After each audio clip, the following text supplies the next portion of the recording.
There's the head. Okay.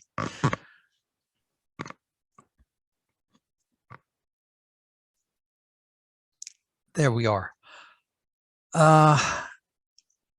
The picture shows you a zodiac wheel, Chinese zodiac wheel, starting from the very, very center. You see a yin and yang symbol. You may know it from the Korean flag. You may know it from other circumstances. Yin and yang are very important elements in several Asian cultures, and we'll meet them on European coins. So that is one of the central things of the Chinese zodiac. We will talk about it, not so with the 5 characters that you see just outside the center. These 5 characters are the 5 nature elements: earth, water, fire, wood, and metal. And you've probably already picked up a connection with ancient Greek philosophers who believed that at least 3 of them were basic elements. Actually, medieval alchemists thought of the same elements, and that's also a bit unexpected that you immediately have this connection between East and West, and we'll have many more of them, and some of them are probably coincidences, and some of them are not. And then in the outer ring, you have an animal and its character. There are 12 of them, but that's not because the zodiac works by months, but I'll get into that later. The important thing to see now is that they are all animals, unlike the Western zodiac. Next, please. So what I'm going to do is continue what I have already started by introducing the Chinese zodiac, and then go through the 12 animals and see how they come about in coins, and end up by asking myself the questions: are these just fun animals, or do we have Asian symbolism on coins that are not not Chinese? So most of the coins you're going to see are not Chinese, and some of them are not even coins, but they'll all be recognizable. And what I'm doing is I have no restriction of time and place, which is unlike presentations, numismatic presentations that you see all the time. This is a thematic approach.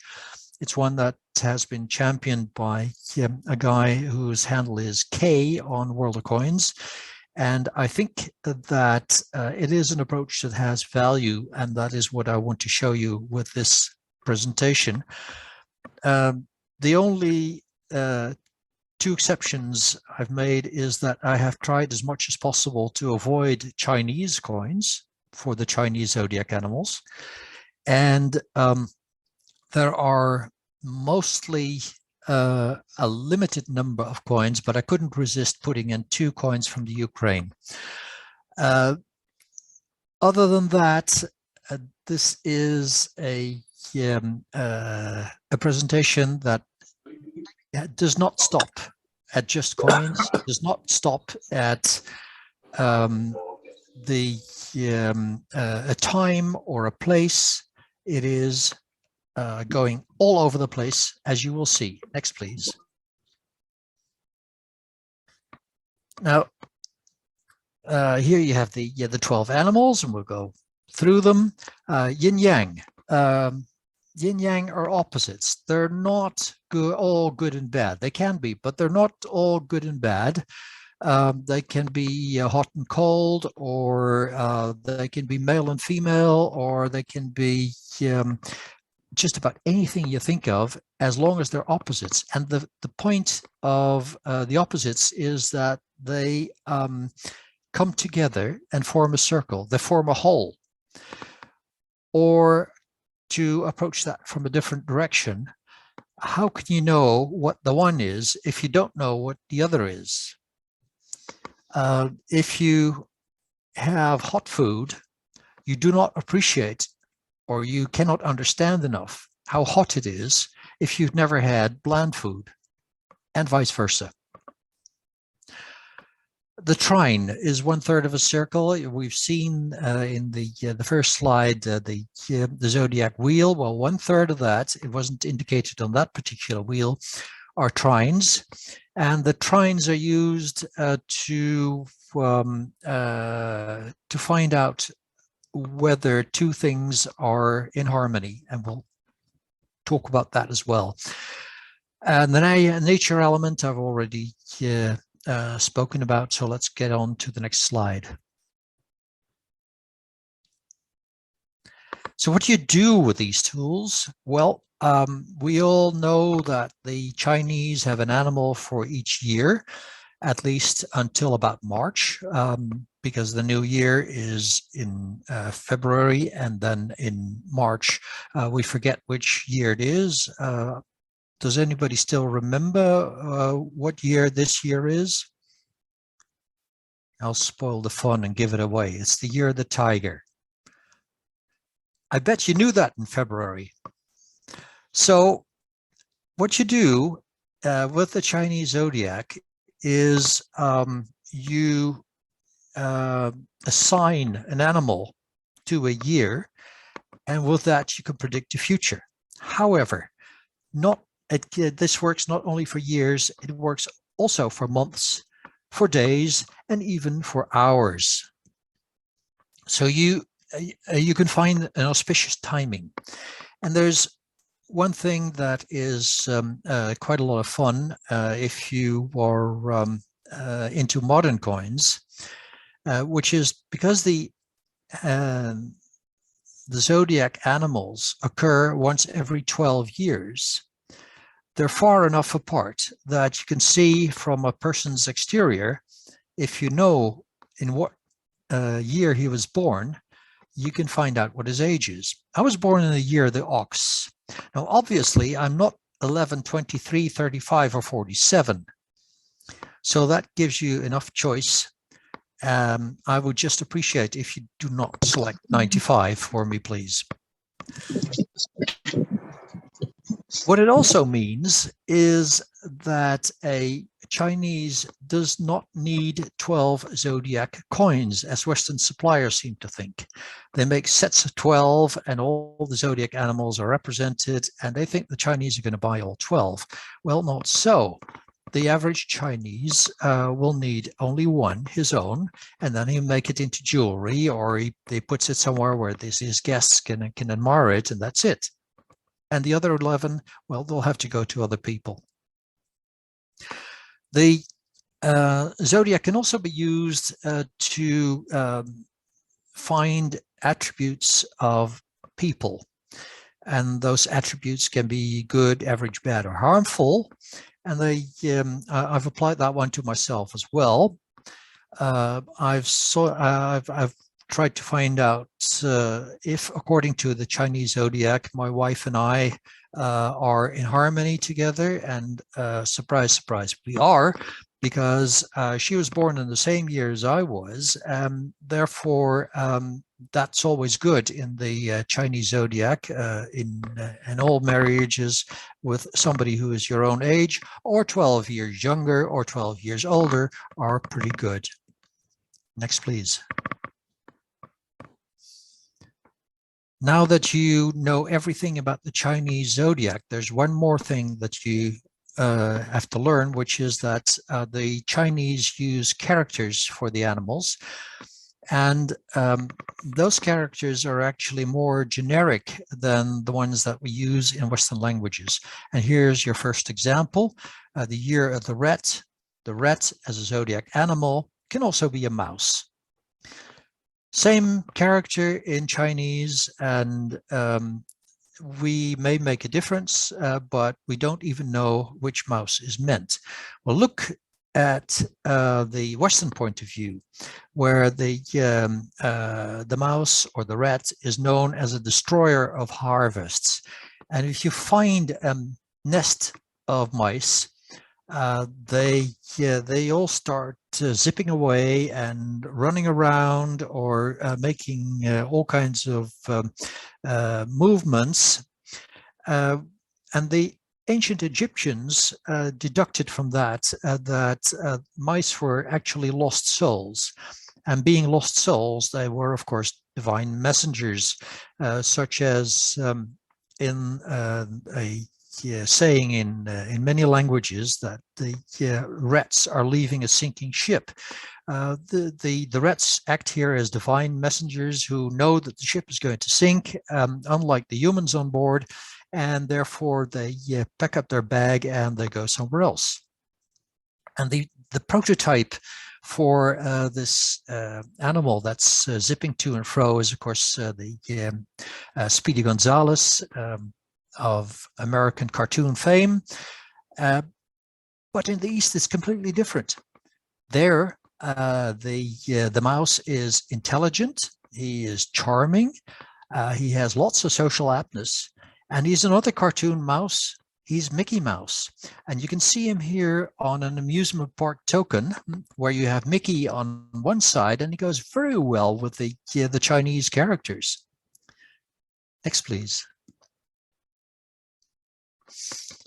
The second animal is the ox. That can also be a bull, a cow, a buffalo. In the West, the most famous bull is, of course, the one that carries Europa, which is in fact Zeus, who's trying to escape from the watchful eye of his wife while he's carrying off Europa, and it doesn't work, of course. The women are just too smart for that sort of trick. The bull here is slow and strong. He's the opposite of the horse in Western cultures. And he's raised not for work, not for milk, but for meat. So the archetypical ox in the West is the cow, whereas in the East, the archetypical ox, bull, cow, buffalo is Nandi, the companion of Shiva.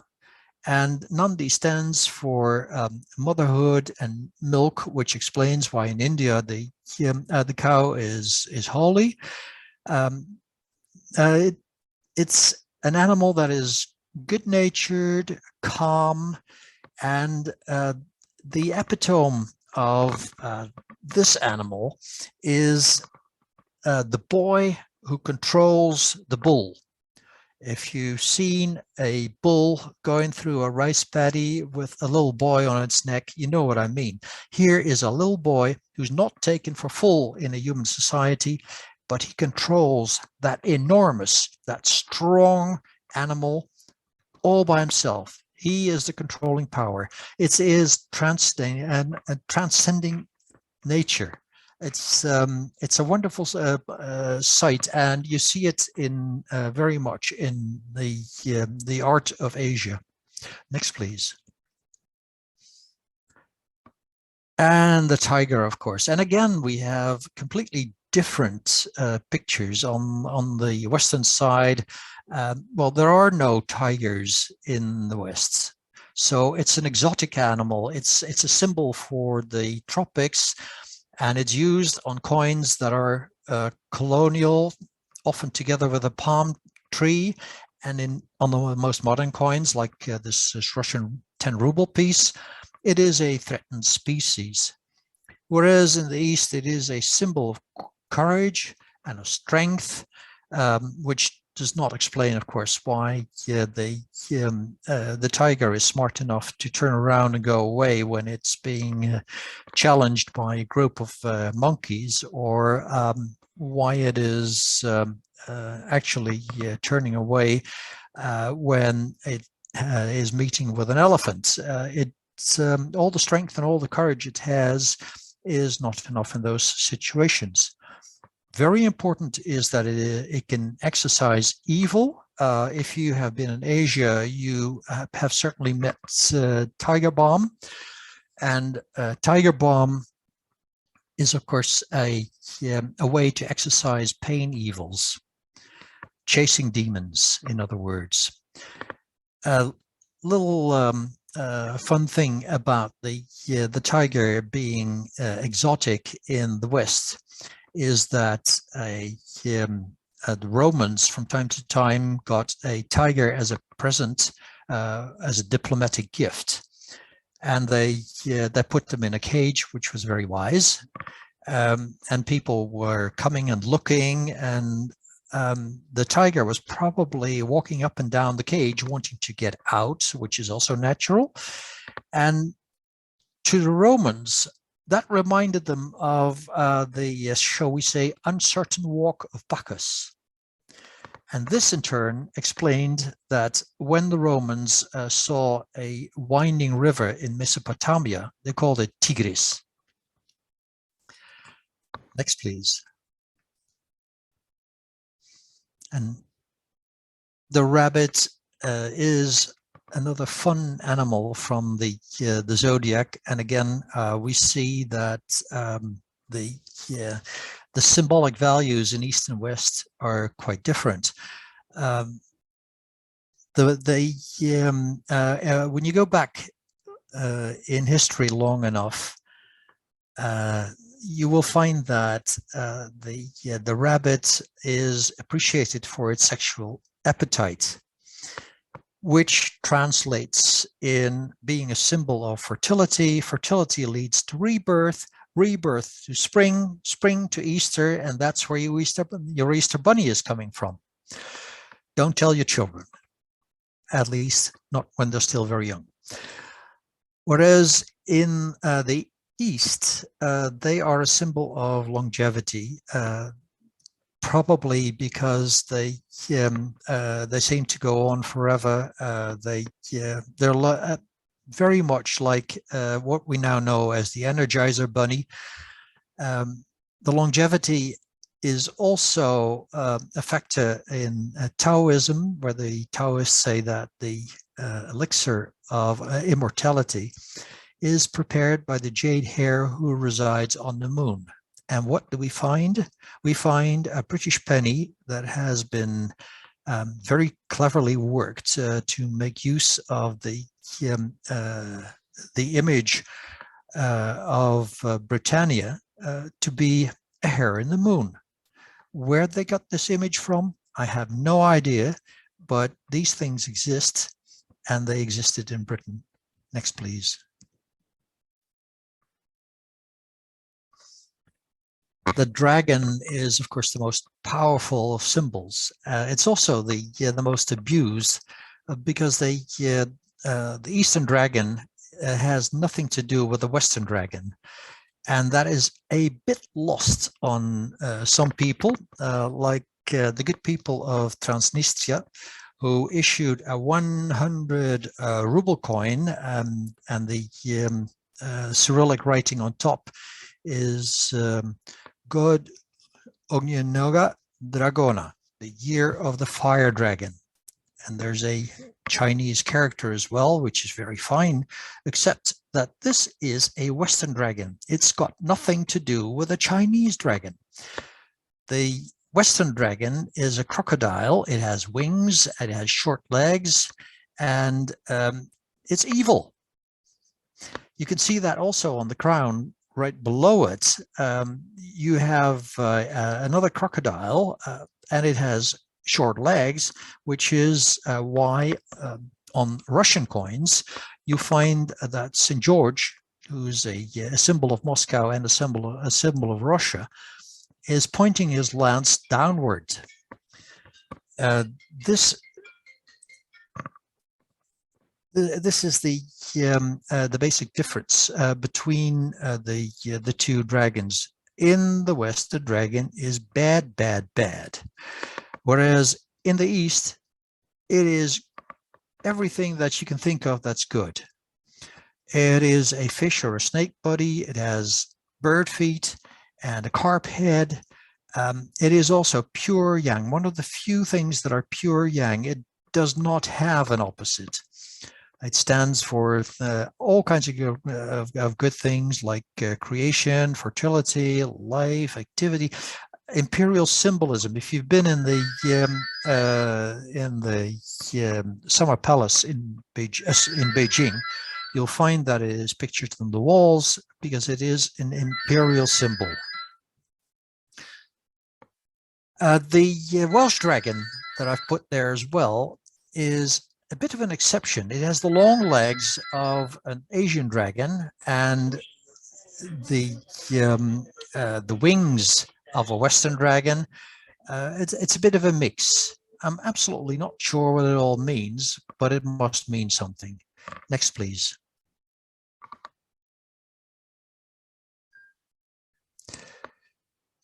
And here may be one of the most interesting coins that you're going to see today. It's a modern coin of 50 dobras of Saint Thomé et Principe.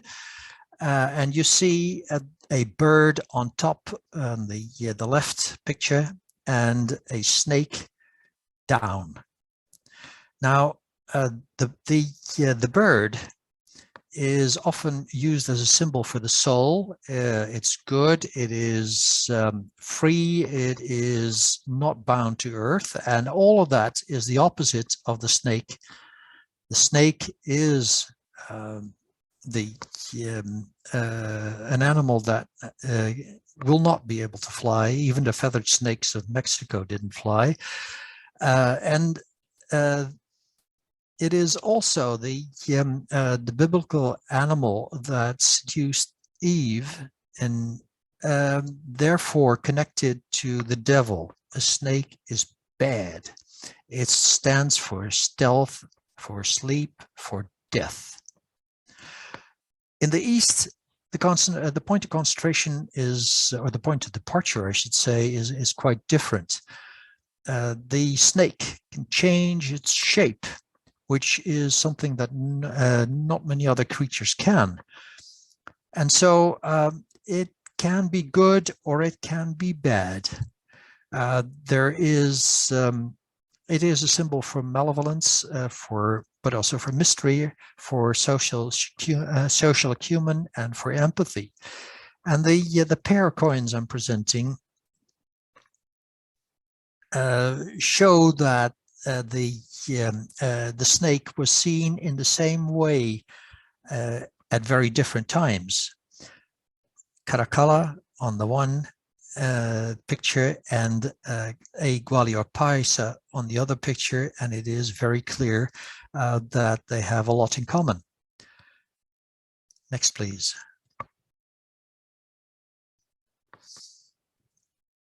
The horse has a very clear opposite, which is the ox. And you would expect that to find that on an Eastern coin, but no, I found it on a Western coin. This is an Italian coin and a commemorative. I have no idea what the original meaning of the two animals was, but it is so very Chinese symbolism that it is remarkable. By contrast, it was very difficult to come up with a riderless horse from an Asian country. And so I'm making do with this amulet from the Song dynasty. It's very unfortunate that it is holed in the center, as is traditional, because actually there should be a saddle there, and on the saddle you'd have some kind of a mark that would show whose horse it was. But maybe that the two characters up and down are what was actually meant to be on the horse, which is the Song dynasty. The horse is one of those animals where East and West clearly overlap. In both cases, the horse is a symbol of nobility. It can pull chariots like the chariot of the sun in the Greek tradition. It is a figure that goes for action.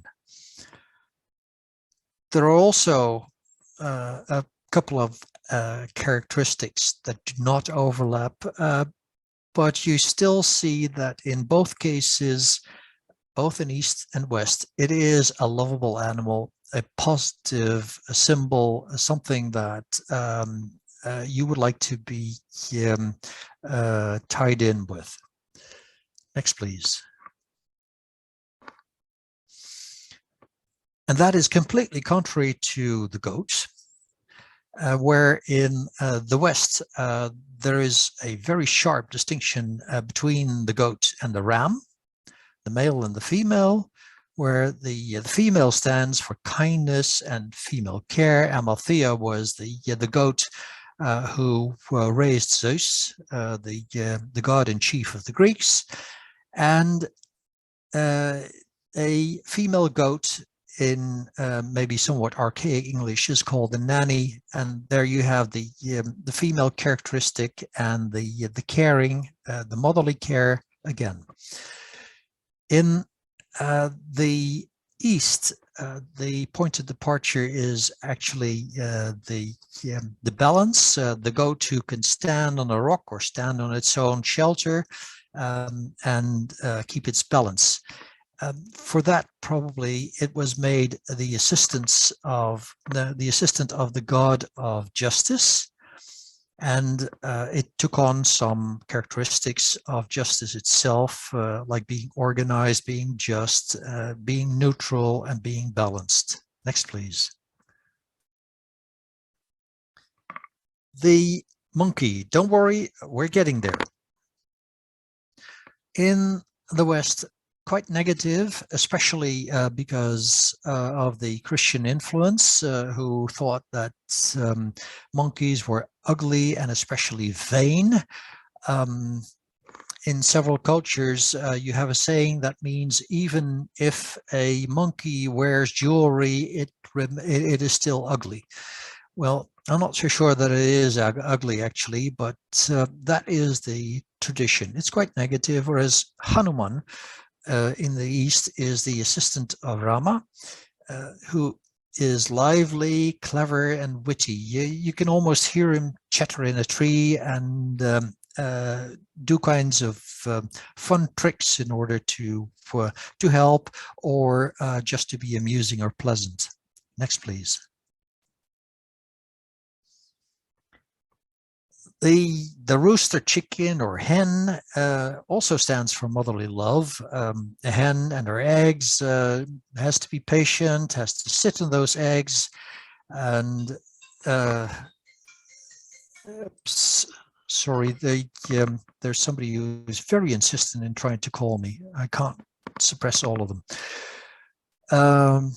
The hen is also known as a bit small-minded, easily panicked, actually a little bit stupid, but good.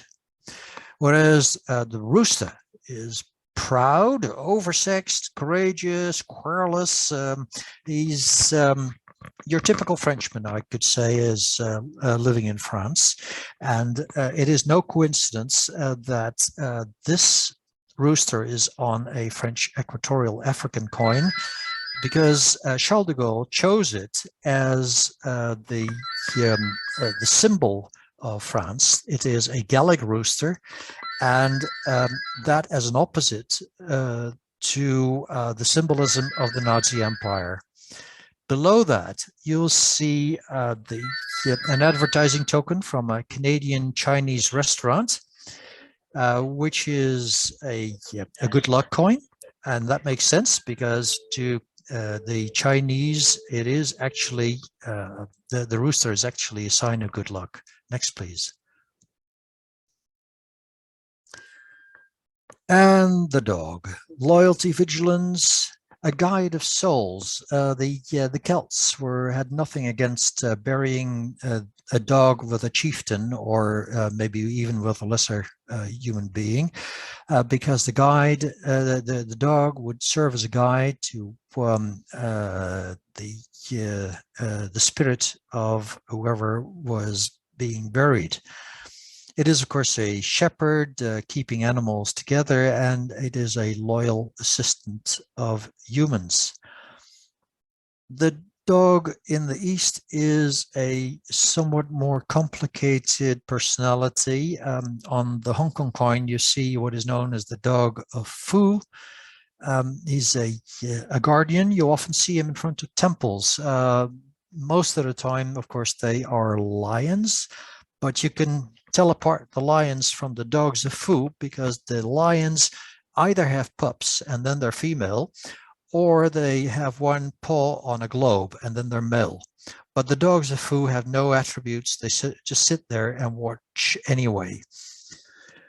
They are so appreciated that there are Chinese clans who say that their ancestors were actually dogs.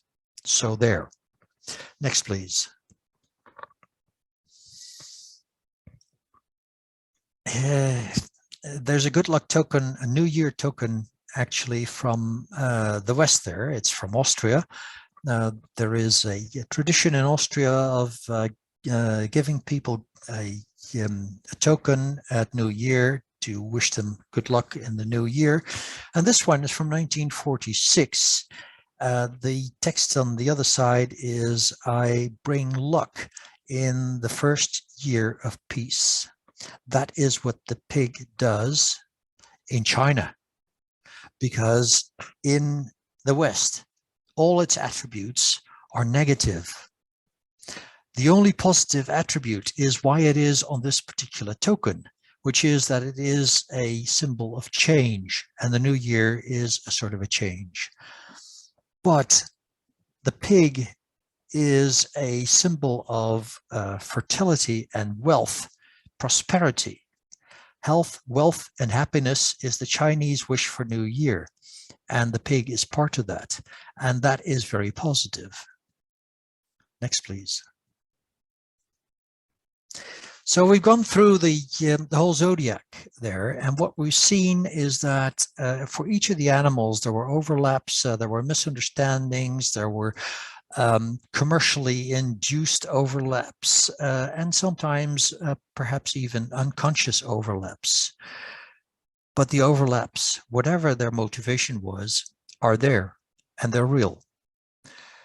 They could be faithful, coming from knowledge, or they could be just misunderstanding, but they were still there.